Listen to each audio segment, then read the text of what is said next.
It is the Our Father, and this is what we should meditate on today. There are 7 petitions, divided into 2 parts, and one of those parts, in return, into 2 others. The first 3 petitions are not really petitions. They are the expressions of a wish, and we ask God for help so that this may be carried out.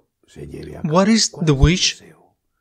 For God to be loved, for God to be loved, for God to be adored, for God to be served, for God to be obeyed. And obeyed, loved, served, not only by oneself, because the Lord's Prayer is not a prayer in singular, but in plural. It does not say, my Father who art in heaven, hallowed be thy name, thy kingdom come to me. It says, to us.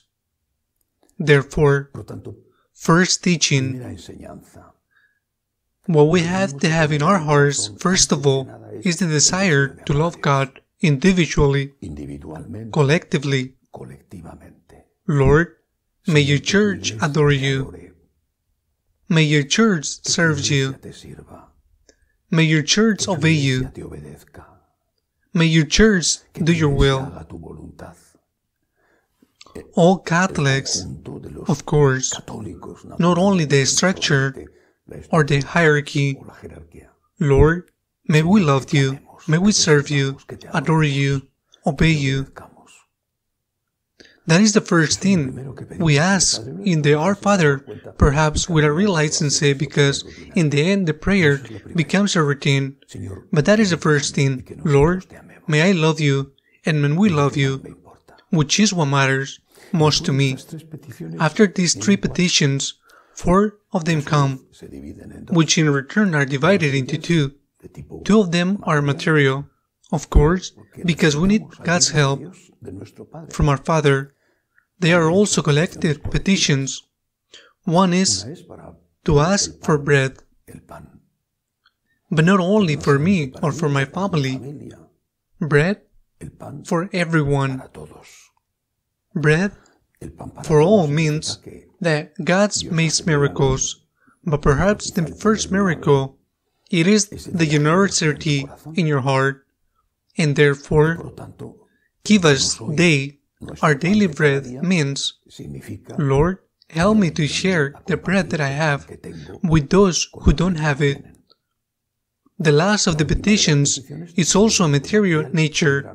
Deliver us from evil and from the evil one. Deliver us from the devil.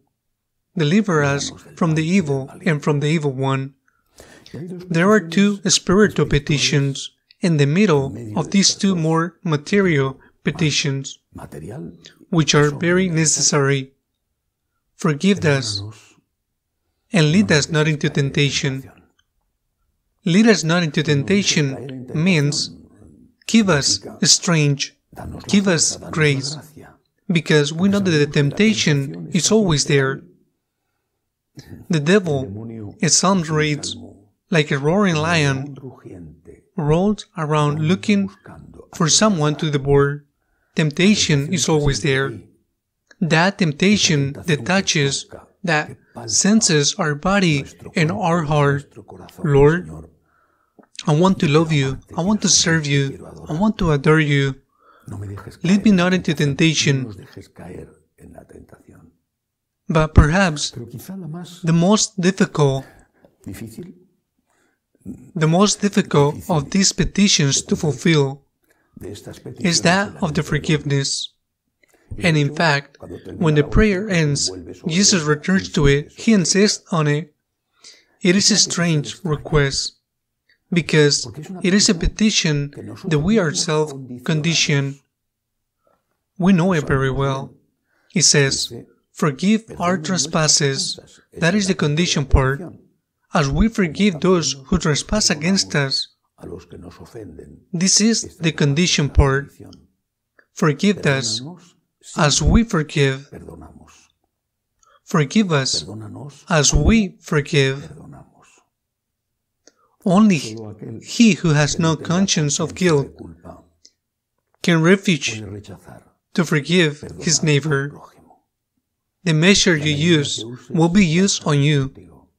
And how difficult forgiveness is sometimes. How difficult it is. It is always difficult, but there are times when it's so hard. Forgiveness doesn't mean, of course, renouncing to justice, nor does it mean forgetting in order to prevent future injuries by the same person. But to forgive is to forgive, and how difficult it is when the damage has been agreed to you, to your loved ones. And yet, we also need to be forgiven. I insist, it is a collective prayer. Forgive us as we forgive. Not only forgive me, but forgive us. Forgive us. Forgive your church as your church forgives. Others don't forgive.